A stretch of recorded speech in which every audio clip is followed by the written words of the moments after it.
திருவண்ணாமலையில் கடைகள், வணிக நிறுவனங்களின் பெயர் பலகைகளில் பிற மொழிகளின் ஆதிக்கம் அதிகரித்து வருவதால் தமிழ் மொழி அழிவை நோக்கி செல்லும் என்ற பகுதி மக்கள் அச்சம் தெரிவித்துள்ளனர்.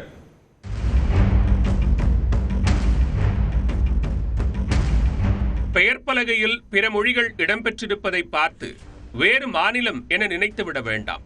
இது நம் திருவண்ணாமலைதான்.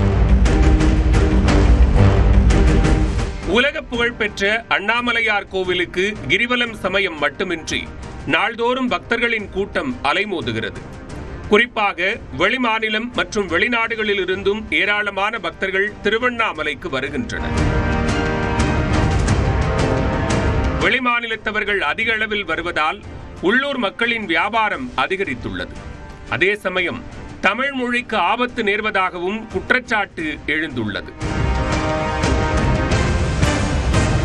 தமிழ் தெரியாத பக்தர்கள் வசதிக்காக தங்கும் விடுதிகள், உணவகங்கள், கடைகள் என அனைத்து வணிக நிறுவனங்களிலும் பெயர் பலகையில் பிற மொழிகள் இடம்பெற்றிருப்பதை காண முடிகிறது.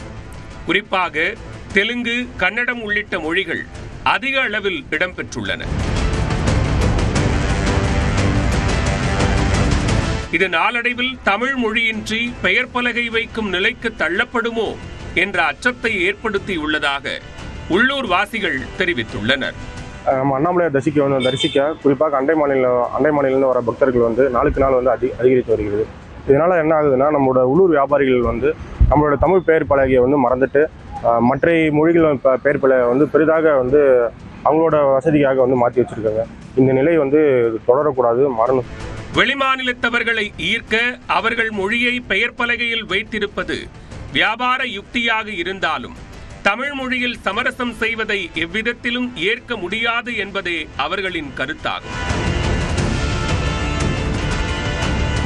எனவே மாவட்ட நிர்வாகம் இதில் தலையிட்டு உடனடியாக உரிய தீர்வு காண வேண்டும் என்பதே உள்ளூர் மக்களின் கோரிக்கையாக உள்ளது.